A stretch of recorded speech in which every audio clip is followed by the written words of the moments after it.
ګرانو کتونکو افغان شیر پوه یم امید ساتم چې تاسو به ټیک ټاک یې. ګرانو کتونکو اند ستړي او خدای ناراضه او بل ځای کې یو ملزم جج ته وایي لارې تاڼېدار کا. په دې دوو متلونو باندې پریکټیکلی نن خبرې ترې کوم. ګرانو اورېدونکو کتونکو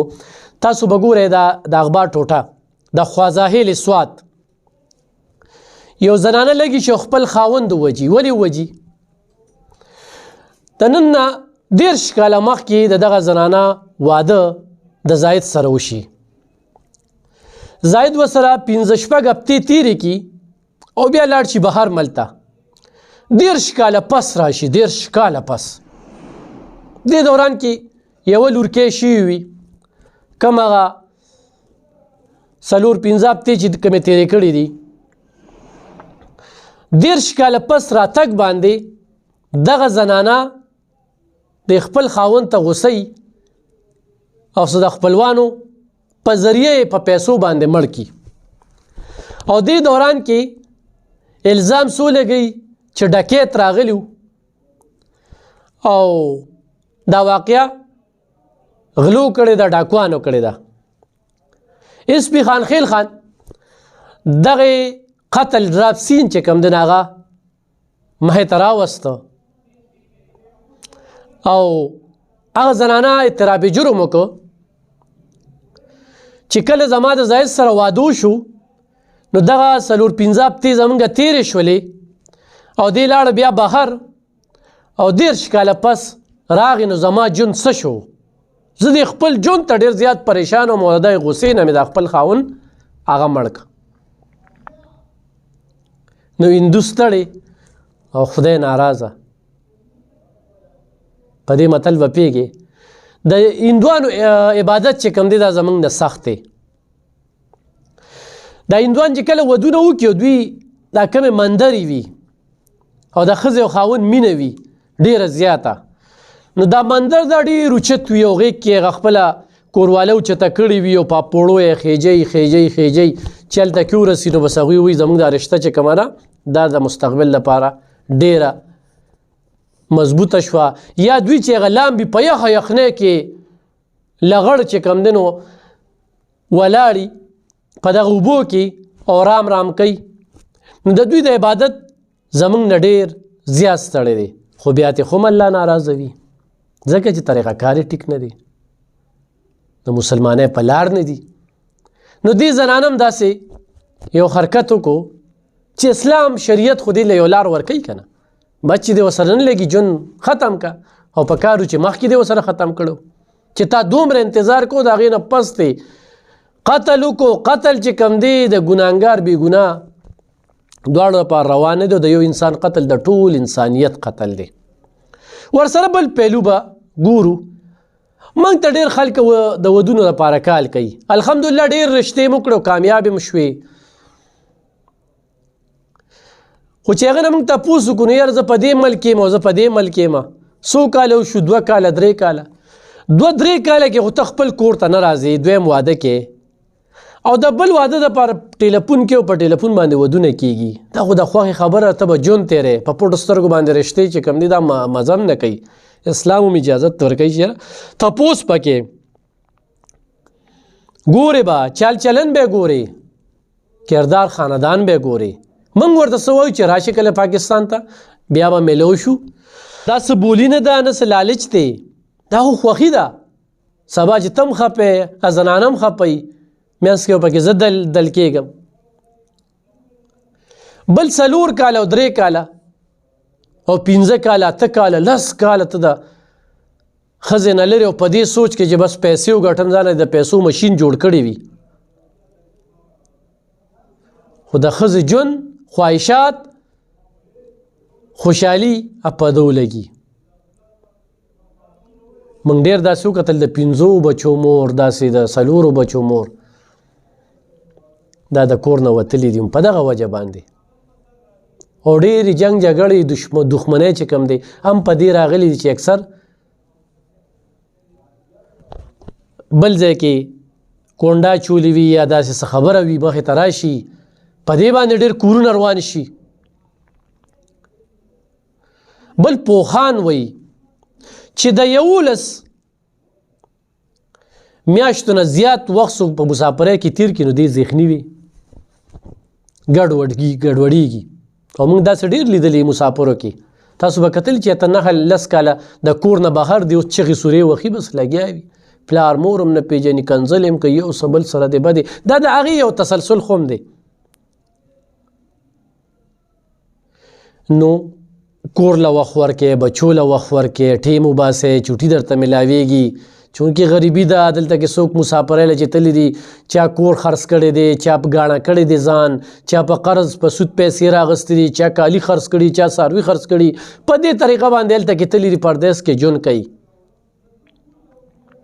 خو دغه 4 لکه 6 لکه چې کوم دی په ویزه لګی نو په دې باندې دلته کې مې یو روزګار کېږي په دې خپل ملک کې هلته کې اکثر دوکو شي په ډېرو ویزو والا سره دوکې شوي دي هلته کې بیا په پردیس کې په دیرو کې ناست دي کار ورته نه میلاویږي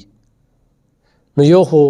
د خپلو بچو ښځو نه ازار مه اخلی چې وخت میلاویږي نو کور له ټیم ورکې مختصر ژوند دی زه په داسې پیسه څه وکړمه چې ما نه بیا پاتې کېږي او زه دې پې د خپل ژوند د نیمې نه زیاته برخه چې کومه ده په مسافرۍ کې تېره کړم ډېر خلک موږ داسې ولیدل چې خپل بچي پېژني هم نه په ټیلیفون یې ورته په موبایل یې ورته ښودلی وي لیدلی هم نه وي راغلی هم نه وي ګرانه ده ژوند ګران دی غریبي هم ډېره ده ګراني هم ډېره ده مسافري هم ده خو لکه داسې صورت حال ته وګوره چې 13 کاله پس دا کور ته راځي دویم ګرانو کتونکو ما یو خبر وکړه چې یو ملزم جج ته وایي چې الله رې تاڼېدار کا نن په کابل کې سوات کابل کې یو بله واقعه راغلې ده چې په احاطه عدالت کې پاتکړو کې چې کوم دی سړی لګي شو خپل دښمن وولي دا سړي یو شمېر واقعات چې کوم دی نو مخې ته رالل دا هم د ملکن ډیویژن واقعه ده انصاف نه میلاویږي همدغه شانتې یو بابا یو ځای کې لانجه راغلی وه پولیس پکې گرفتاری وکړله تاڼېدار ورته وی چې یاره 15,000 روپۍ راکړه چې به دا مسله ده له خلک خو بس هغه هم زتونی و عدالت ته خبره بوتلله عدالت کې 14 کاله دغه سړی لاړ راغی 14 کاله پس د هغه فیصله وشوه چې څنګه فیصله وشوه ناجج صاحب ورته وایي مبارک دی شه نا بابا ورته وایي خدای دې تاڼېدار کا جج صاحب ورته وایي چې زه خو د تاڼېدار نه ډېر اوچت یم دا ته څه خبرې کې نه بابا ورته ته تاڼېدار نو اوچت نه تاڼېدار راله په نیمه ګنټه کې په 15,000 روپۍ باندې دا مسله خلکولو تا راله په 14 کاله کې نن ځای ته رسوله نو ته ښه شوې خو مال تاڼېدار ښه شو بس 15,000 روپۍ به مې ورکړې وه قصه هغه ټایم کې په نیمه ګنټه کې ختمه وه 14 کاله زه وکړولم دغه زموږ د عدالتي نظام دی خلک راځي او قانون په لاسو کې اخلي او انصاف چې کوم دی نو هغه بیا داسې کېږي په عدالتي خاطو کې دا یو شمېر مرګونه وشو پاتکړو کې دا کسوخه او دا یې ویشته دی په کابل سوات کې نو ګرانو کتونکو دغه څو خبرې مې سره شریکولې انصاف شته دی نه حکمرانان په خپلو چرچو مزو مفاداتو کې لګیا دي او د هغې مفاداتو لپاره هغوی هغه ناوړې حرکتونه کوي زما چې څومره تجربه وشوله او څومره غټې غټې پراجیکټې شوي دي